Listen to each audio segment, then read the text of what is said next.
네, 안녕하세요. 여기는 제가 운영하고 있는 영어학원이고요. 오늘은 박준 시인의 시집 우리가 함께 장마를 볼 수 있겠습니다를 소개해 드리려고 해요. 자, 그러면 하나 읽어볼게요. 그해 봄에 얼마 전 손목을 깊게 그은 당신과 마주 앉아 통닭을 먹는다. 당신이 입가를 닦을 때마다 소매 사이로 검고 붉은 태가 내비친다. 당신 집에는 물 대신 술이 있고 봄 대신 밤이 있고 당신이 사랑했던 사람 대신 내가 있다. 한참이나 말이 없던 내가 처음 던진 질문은 왜 봄에 죽으려 했느냐는 것이었다.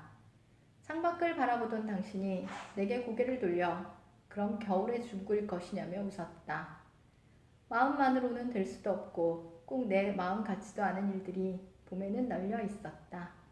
네, 꼭 사랑했던 사람과 같이 사는 건 아니에요. 그건 생각보다 굉장히 어려운 일이에요. 네, 그 다음에 제가 좋아하는 시 하나 읽어볼게요. 문상. 한밤 울면서 우사 밖으로 나온 소들은 이곳에 묻혔습니다. 냉이는 꽃 피면 끝이라고 서둘러 캐는 이곳 사람들도 여기만큼은 들지 않습니다. 그래서 지금은 냉이꽃이 소복을 입은 듯 희고 머지않아 자운형들이 와서 향을 피울 것입니다. 네, 냉이꽃은 하얗고요. 자운형은 빨갛고 네, 대조라고 하나요? 네, 잘 살려서 지은 시예요. 그 다음에 네, 이 시는 이제 전반적으로 먹을 거, 밥 이런 거에 대한 얘기가 많아요. 자, 쑥국. 방에 모로 누웠다. 나이 들어 말이 어눌해진 아버지가 쑥을 뜯으러 가는 동안 나는 저녁으로 쑥과 된장을 풀어 국을 끓일 생각을 한다. 내가 남도에서 자란 얼굴이 검고 종아리가 두꺼운 사내였다면 된장 대신 도다리 한 마리를 넣어 맑게 끓여냈을 수도 있다. 낮부터 온 꿈에 그가 보였지만 여전히 말 한마디 없는 것에 서운하다. 서양집의 오후 빛은 굳기만 하고 나는 벽을 보고 돌아 누워 신발을 길게 바닥에 끌며 들어올 아버지를 기다리고 있었다. 네, 이 시를 읽어보면 박준이 이제 여자인 것처럼 느껴지는데 그가 보였지만 여전히 말 한마디 없는 것에 서운하다. 뭐 이런 거. 네, 83년생 남자고요. 아, 좋은 나이죠. 37살인가요? 자, 이게 이제 도다리를 한 마리 넣어서 쑥국이 아니라 도다리국을 끓이면 이제 복지리 같은 굉장히 고급 음식이 되는 거죠. 비싼. 근데 이거는 남도에서 자란 얼굴이 검고 종아리가 두꺼운 사내면 그런 사람들이 먹는 거고, 저는 이제 아버지가 그 뜯어오는 쑥에 어디서 흔한 된장을 풀어가지고 국을 끓이겠다, 그런 이야기입니다.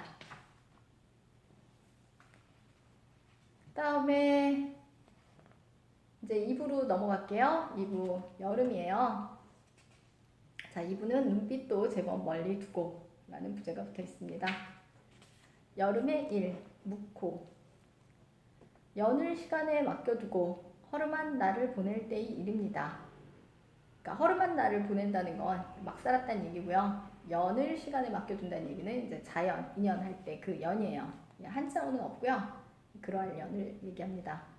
그 허름함 사이로 잊어야 할 것과 지워야 할 것들이 비집고 들어올 때의 일입니다. 당신은 어렵고 나는 서러워서 우리가 자주 경랑을 보던 때의 일입니다. 갑자기 비가 쏟고 걸음이 질척이다. 먹고 많은 것들이 다시 젖을 때의 일입니다. 배를 타고 나갔던 사람들이 돌아와 침과 욕과 돈을 길바닥으로 내던질 때의 일입니다. 네, 이건 이제 그리스인 조르바가 생각나죠? 네, 생활인들을 묘사하고 있습니다. 여기 당신은 어렵고 나는 서러워서 우리가 자주 경랑을 보던 때의 일입니다. 원래 그렇죠. 네, 어린 연인하고 사귀면 많이 싸우죠. 와중에도 여전히 돌아오지 못한 이들이 있어 사람을 기다리는 사람이 있던 때의 일입니다. 아니, 갈 곳 없는 이들만 떠나가고 머물 곳 없는 이들만 돌아오던 때의 일입니다. 갈 곳이 없는데 떠나야 돼요. 머물 곳이 없는데 또 돌아올 수밖에 없고 굉장히 서럽죠. 잠에서 깨어났지만 한동안 눈을 감고 있는 일로 당신으로부터 조금 이르게 멀어져 보기도 했던, 더해야 할 말도 덜어낼 기억도 없는 그해 여름의 일입니다.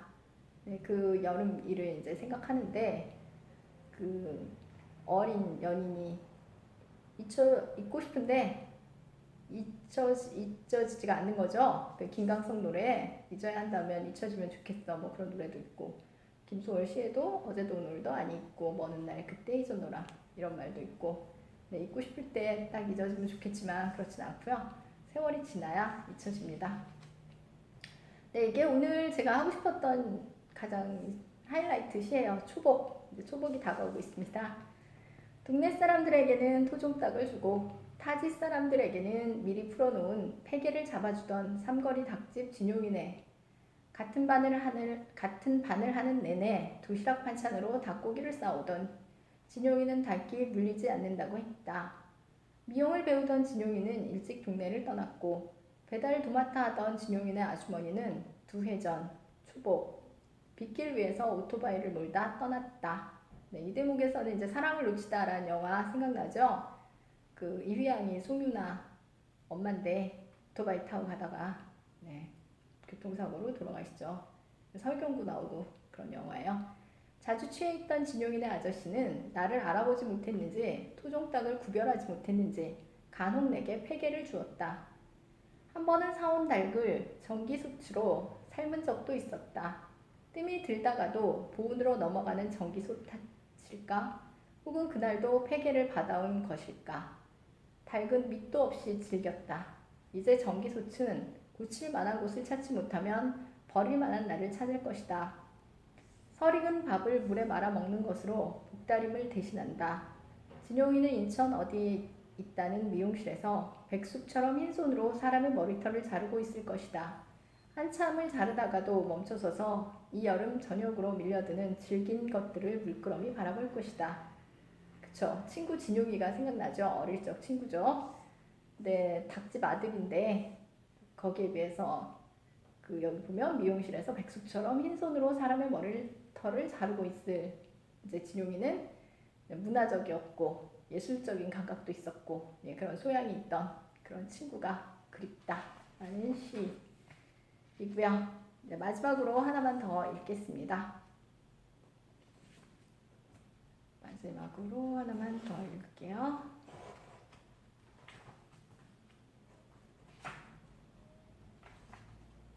네, 목소리. 어른들도 상철이라고 했고 아이들도 상철이라 불렀는데 정말 그의 이름이었는지 잘 모르겠어. 그런데 다리가 조금 불편했어. 그러면서도 얼마나 잘 뛰든지.